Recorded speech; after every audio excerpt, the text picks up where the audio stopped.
안녕하세요. 멜발 풍경 강원준입니다. 오늘은 이제 제가 며칠 전에 시작했던 나탐론이라는 주제로 첫 번째 순서를 진행했는데 오늘도 역시 나탐론이고요.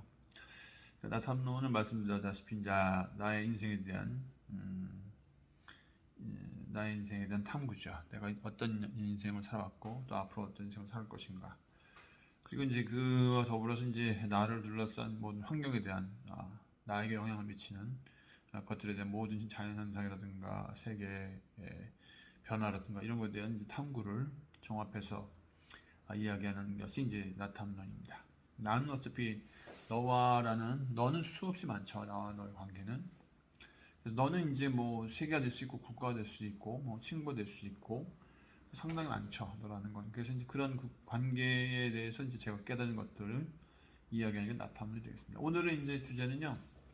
요즘 이제 우리나라는 여전히 그 진보와 보수의 갈등이 굉장히 심각해지고 있습니다. 지금 전 세계에는 뭐 여러분들 이제 그 특히 이제 박상우 전 MBC 기자 박상우의 문명기가 보시면 우리나라 보도하고 굉장히 상반된 이번 러시아 러우 전쟁에 관련해서 상당히 객관적인 이제 보도를 하는 분인데 그거 보면 우리나라의 기성 언론하고 이분하고 얘기하는 게 굉장히 틀려요. 이분은 주로 이제 러시아 보도를 이제 서양 보도와 이제 비교해가면서 객관적으로 얘기하는데 사실 그런 그 국제적인 정세가 굉장히 심각하게 변해가고 뭐 반도체도 그렇고 이제 경제적인 측면도 그렇고 정치적인 지정학적인 것도 그렇고 미국의 달러 기준의 기축통화 중심에서 이제 벗어난 브릭스라고 하죠. 뭐 브라질, 러시아, 뭐 인도, 뭐 중공 등등 해서 5개 국가가 연합해가지고 지금 미국의 반기를 들어서 서로 이제 근본 위제로 이제 서로 새로운 통화를 만들겠다. 자기의 어떤 경제 어떤 생태계를 만들겠다. 뭐 이런 상황이 이루어지는 굉장히 극심한 그 세계 변화가 이루어지는 가운데 우리나라는 여전히 그 진보와 보수의 갈등이 국내에서만 이제 올 뻔한 아주 그 한심한 일이 펼쳐지고 있습니다. 계속해서. 근데 사실 이거 빨리 결정돼야 되는데 사실 근데 저는 이게 진보와 보수 생각하지 않고요. 진보와 보수의 대결을 생각하지 않고 저는 이거를 돈과 사람의 대결이라고 봅니다. 예를 들어서 진보도 그렇고 보수도 그렇고 아시다시피 진보에도 이제 뭐 보시면 이제 이낙연 씨를 비롯한 이제 뭐 민주당에서 이제 그 배신 세력을 하는데 이 민주당에도 역시 그 어떤 그 정치적인 이념보단 돈을 권력에 대한 중심은 많고 뭐 국힘은 말할 것도 없고 그러니까 저는 이게 진보와 보수의 차원이 아니고 저는 돈과 사람의 대결이다. 돈과 권력과 인권의 대결이다. 그러니까 권력이면 기득권들이 주로 갖고 있고 인권은 이제 시민적인 모든 보편적인 인권이죠 사람들의 그런 대결을 봅니다. 그러니까 그 권력은 돈으로 이제 바탕되기 때문에 돈과 사람의 대결을 보는 게 더 맞다고 봅니다. 그래서 이제 오늘은 진보와 보수라는 측면이 아니고 돈과 사람의 권력이라는 것을 여러 가지 자료를 통해서 보여드리는 시간이 될 것입니다. 그래서 이에 더불어서 제가 말씀드리고 싶은 것은 제가 이런 얘기를 하는 이유는 근본적으로 이런 프로그램을 진행하는 이유는 저는 이제 이전에도 말씀드렸다시피 이제 제가 이제 55이거든요. 그러니까 25세까지 이제 전반전을 보고 뭐 학교 교육도 하고 뭐 취업 준비도 하고 그러다가 이제 25세부터 이제 55세까지 이제 후반전이었습니다. 그러니까 이제 뭐 아이들도 키워야 되고 뭐 승진도 해야 되고 뭐 여러 가지 뭐 내 집 마련도 해야 되고 등등. 근데 이제 어느 정도 누릴 건 누렸으니까 이제는 뭐 저희 애들도 이제 다 결혼했고 우리 딸도 이제 결혼하니까 뭐 육아도 다 끝났고 그래서 저는 이제 55세를 넘어가면서 이제 후반전을 봅니다. 후반전은 저는 이제 제가 후세들을 위해서 더 저희가 누려왔던 저 같은 386이 누렸던 그 기회 이런 것들 그런 것들을 이제 누릴 만큼 누렸기 때문에 저는 이제 후세들을 위한 제 남은 인생을 어차피 모든 인간은 사형선고를 당하거든. 태어날 때부터 너는 언제 죽을 것이다. 뭐 빨리 죽을 수도 있지만 근데 저는 그 전까지 이제 이 정도 후반 연장전에는 이제 그런 거를 더 집중을 주면서 살아야 되지 않는가. 그래서 저는 이 프로그램 하는 이유는 나타남을 하는 이유는 후세를 위한 걸 말씀드리는 겁니다. 그래서 이제 후세를 위한 정보가 돼야 되고 후세를 위한 정치가 되어야 된다. 그래서 이제 오늘 이 이야기를 진보와 보수가 왜 진보가 보수가 아니고 돈과 사람의 대결인지 그거를 집중한 이유는 아이들을 위해서 돈이 중요한지 사람이 중요한지. 물론 돈도 중요하죠. 먹고 살아야 되니까. 하지만 돈이 목적이 되면 그게 이제 완전히 달라지죠. 사람을 잡아먹죠. 우리나라가 이제 가난했기 때문에 뭐든지 빨리 해야 되면 시간이 사람을 잡아먹어도 된다. 그러니까 노동자 다 죽고 중소기업들 다 작살나고 아무리 노력해서 시간 따라잡고 열심히 해봐야 대기업들 뺏기고 그렇죠. 약자는 항상 뺏기고 사니까 희한한 건 또 그런 사람도 계속 살고 약자들은 계속 죽어나가는. 저는 어차피 부조리나 조리는 항상 갈 수밖에 없어요. 모순은 항상 있습니다. 근데 부조리는 일종의 그 걸음이라고 봅니다. 덩이죠, 덩. 걸음이 있어야 이제 옥토가 되는 것처럼. 예를 들어 저는 이제 이 후세를 때문에 저는 이제 이번 지금 윤석열 정권은 이제 덩이라고 봅니다. 걸음입니다, 걸음. 한 번은 그 또 밟아야 돼요. 뭐 군사 정권도 시작해서 왕권도 있었지만 군사 정권 시작해서 독재. 그래가지고 이제 뭐 이명박 씨도 이제 뭐 자본주의 해가지고 완전히 그냥 지 먹고만 먹다가 작살났고 그런 과정을 거쳐서 이번에 이제 검찰 듣도 보도 전 세계에서 검찰공화국은 없었어요. 전체주의도 있고 군국주의도 있었지만 공산주의도 없었지만 검찰 독재는 참 희한합니다, 그죠? 그래서 저는 이게 우리나라가 별걸 다 해. 진짜 K 검찰이에요, K 검찰, K 검찰 독재로 있어.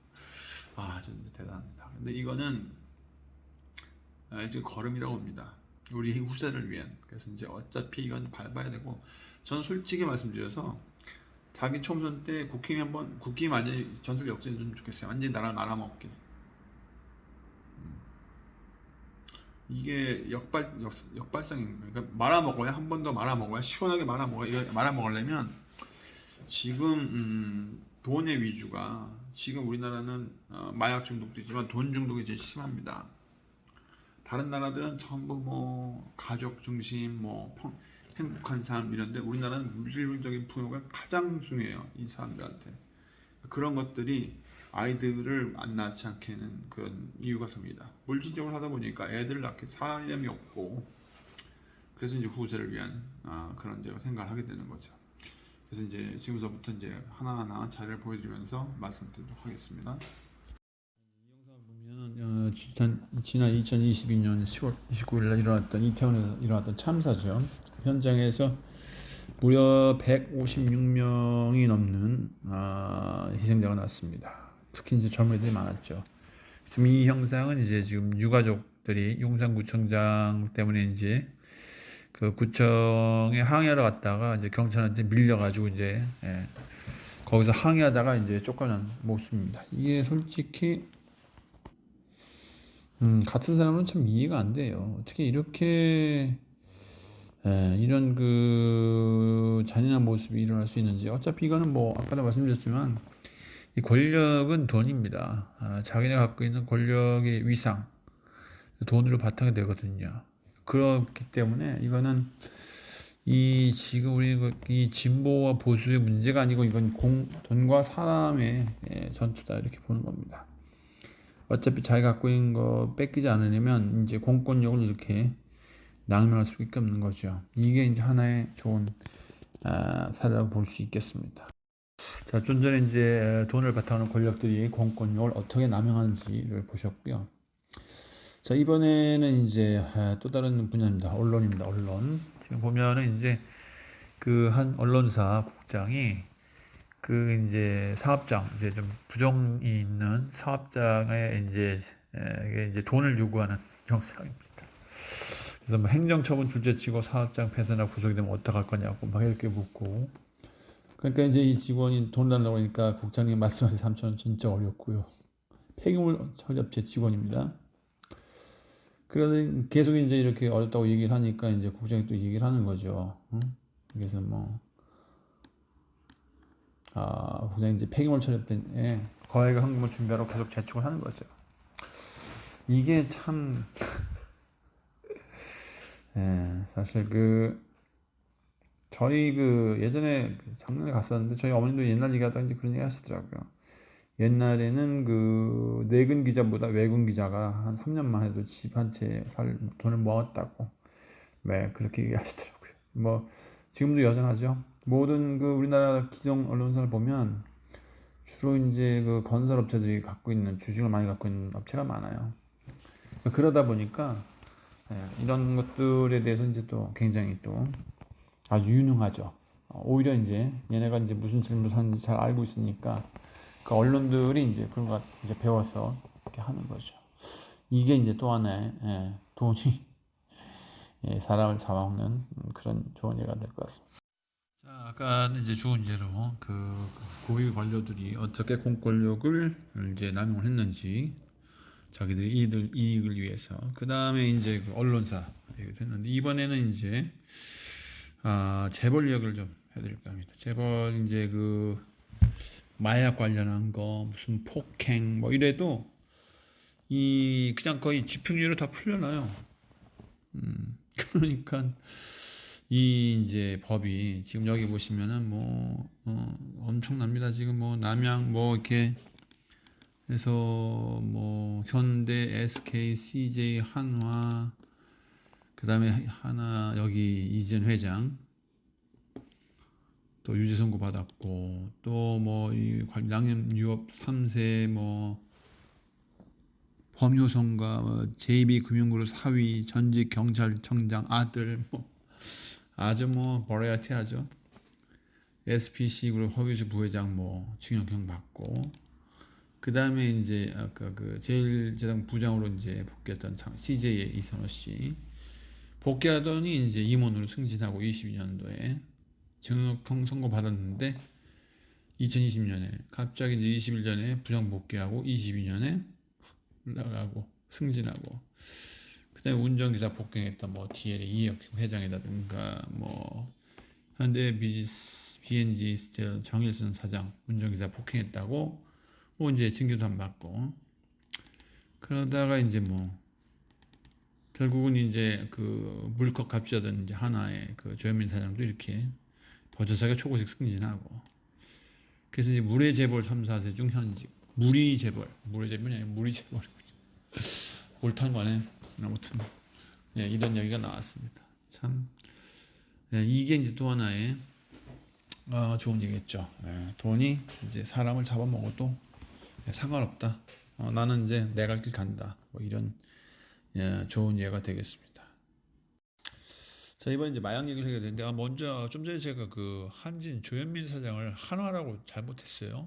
보니까 한진 사장으로 정정하겠습니다. 자 그리고 이제 마약 얘기를 다시 돌아가야 되는 이유가 뭐냐면 지금 이제 그 일반화되는 마약이 이제 마약 청정 국가였던 한국이 마약이 이 아이들까지 번진 이유가 뭐냐면 근본적으로 저는 이제 아까도 그 대기업 자녀들이 마약을 했을 때 굉장히 그 집행유예로 그냥 정보 굉장히 이제 강하게 처벌 안 하니까 결국은 이제 이런 현상까지 법을 만만하게 본 거죠. 마약해도 뭐 대충 풀려나겠네 이래가지고.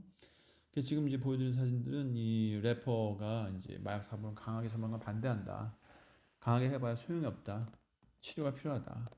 그리고 한 분은 이제 또 마약을 한 25년 하다가 이제 갱생해가지고 치료사로 이제 하는 분들이 말씀하시는데 이분은 이제 그 마약을 한 애들보다 들여온 사람과 파는 애들 문제지 그건 아니다고 이제 얘기를 하는 거예요. 근데 저는 사실 근본적인 문제는 뭐든지 그 표면을 보지 말고 물 수면 아래를 봐야 되는데 아까도 말씀드렸다시피 그 재벌 자녀들에게 아주 그 솜방망이를 내리치니까 결국은 이제 이런 상황이 이게 만연될 수밖에 없는 겁니다. 그러니까 윗물이 흐리니까 아래물 흐려진 거죠.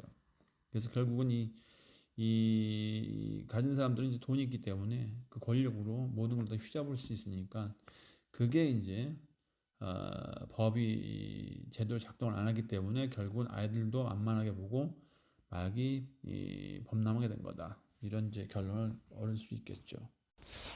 자, 그래서 이제 이런 현상이 이제 어떤 결론을 얻어냈냐면 이제 이 고독사까지 나온 겁니다. 지금 보면은 여기 그 상당히 그 89년생이죠. 그러니까 2021년 청년 고독사 보고서 KBS가 한 건데 이 고독사 한 사람의 이제 기록을 보여주는 그 시사직격이라는 프로그램에서 보여주는 건데 이렇게 이제 희망이 없으니까 만약에 이제 규칙이 제대로 됐다면 기회가 균등했다면 이런 일이 벌어지지 않았겠죠. 그리고 그러다 보니까 이제 결론이 뭐냐? 이제 더 이상 애를 낳아봐야 소용없다는 그런 결론을 얻은 거죠. 그래서 이제 결국 출생률이 지금 이제 우리나라가 상당히 낮아요. 다른 나라보다. 예, 지금 보면 이제 한국이 0.81이고 그 다음에 차이나가 1.28, 재팬이 1.34, 저머니가 1.53, US가 1.64 가장 낮죠. 그러니까 이거 최재청 교수님이란 그 어디 대학교 교수님인데 이런 얘기 하셨어요. 저는 보니까 아니 바보가 아닌 이상 요즘 시대에 누가 애를 낳냐? IQ가 두 자리가 아닌데 두 자리가 아닌 이상 누가 애를 낳냐? 이런 말씀하시는데 이제 역설적으로 얘기는 하신 거지만 이게 이제 맞는 겁니다. 네, 정확하고 신랄한 분석이죠. 그래서 지금까지 여러 가지 예를 보여드렸습니다. 제가 이제 후세를 위해서 앞으로 어떤 국가가 되어야 되느냐. 결론은 뭐냐면 오늘 많은 예를 통해서 결론적으로 제가 말씀드리고 싶은 것은 이 법이 바로 잡혀야 된다는 겁니다. 이 우리나라 법은 거의 엿장수예요. 법엿이 엿장수가 아니고 법장수야. 법을 엿처럼 늘렸다 줄였다. 법을 얼마나 줄여줄까요? 얼마나 너 아는 거라면 내가 늘려버린다. 뭐 이런 식으로. 그러니까 가장 좋은 예가 지금 여기 보시는 그 변희재 씨가 지금 이 태블릿 가지고 그 조작한 그 한동훈이하고 이제 그때 이제 책임자였던 이제 윤석열 지금 현 대통령이죠. 그거에 관한 이제 지금 이게 보도를 하는 거예요. 그 뉴스타파가 지금 이제 그 대통령 그 뭐야 재정 특활비 하면서 지금 그 뉴스타파랑 이제 다른 데에서 세금 뭐 잡는 뭐 시민단체 했는데 지금 그 2017년도 특활비가 보고서 받았는데 검은 칠 해가지고 줬어요. 특활비를 그 액수는 있는데 내역이 없어. 이게 이제 문제라는 거죠. 그러니까 이게 지금 이게 안 되니까 법이 지금 제대로 작동을 안 하니까 사실은 이런 모든 문제가 나오는 거죠. 저도 이제 이전에 영 글러먹은 대한민국이라고 말씀드렸는데 그런 프로 만들었는데 저는 거기서 이제 근거를 처음에 그 우리나라 역사 첫 단추를 잘못 꼈어요. 일단 프랑스처럼 매국노를 정리했으면 되는데 안 됐죠. 그 다음에 6.25 때 북진했는데 고 이승만 대통령이 이제 평양에 도착하니까 압록강까지 갔을 때 미군이 이 38선 이북은 우리가 먹을 테니까 니네는 그 미군정이 이제 그쪽에 남한 쪽에 하고 있었죠. 45년부터 40 몇 년까지. 근데 미국이 이제 북진하다 보니까 자기가 이제 거기 자기네가 먹을 테니까. 그러다 이제 그게 안 돼서 중국한테 밀리니까 지금 이제 우리나라의 기지가 미군 기지가 남한에 사우스 코리아에 80가 있는 겁니다. 예. 그러니까 이제 그런 게 저는 더불어서 그때가 이제 이 법이 제대로 작동할 수밖에 없는 게 하나의 이유가 됐죠. 어차피 그 전자권도 없으니까. 그래서 결론은 이제 그나마 그래도 국내에서라도 이제 법이 제대로 작동을 해야 이게 우리 애들이 희망이 없지. 안 그러면 저는 뭐 대한양론 만세를 부르지 않을까 싶습니다. 그래서 결론은 후세를 위해서라면 사실도 아까도 말씀드렸지만 우리나라가 한번 이제 대차게 망해야 된다고 생각합니다. 일단 뭐 저도 이제 민주당은 이제 손들었고 지금 이제 용해인 하는 그 기본소득당 갔는데 그런 이제 청년들이 있습니다. 뭐 이탄희 의원도 있고 젊은 분들이 이제 저는 희망을 많이 갖고 있고요. 그래서 그분들의 모쪼록 후세를 위한 정치를 좀 했으면 하는 그런 바람입니다. 특히 이제 용인 씨는 제가 보니까 이제 국회 연설할 때 애를 이제 봐줄 사람이 없어가지고 연설할 때 밑에 애가 엄마 말 밑에서 이제 기어 다니고 있던데 너무 귀여웠는데 참 그 모습은 너무 감동이었습니다. 그걸 가지고 또 이제 누구 어느 인정서 막 까더라고. 어이없어서. 그러니까 아무튼 우리나라가 좀 아이들 위해서 만약에서 지키려면 일단 윗물 정리하고 법을 좀 제대로 잡아야 될 것 같습니다. 그래서 이번에 이거를 단죄하지 않으면 우리나라는 진짜 근데 할 거라고 믿어요. 이건 정리될 거. 어차피 우리나라는 국민의 절반이 정의로운 분들이 많기 때문에 희망이 있습니다. 그래서 그분들이 저는 원하는 거는 뭐 우리 후세들이 전 솔직히 죽을 때 가장 좋은 죽음은 아이들이 웃는 모습을 보면서 죽는 게 가장 좋다고 생각합니다. 그런 날이 언제든지 오겠죠. 오늘 그래서 여러 가지 예를 들어서 법을 우리가 어떻게 대해야 되는지에 대해서 다시 한번 소개해드리는 나탐론의 결론을 오늘 말씀드립니다. 여기서 인사드리겠습니다. 고맙습니다.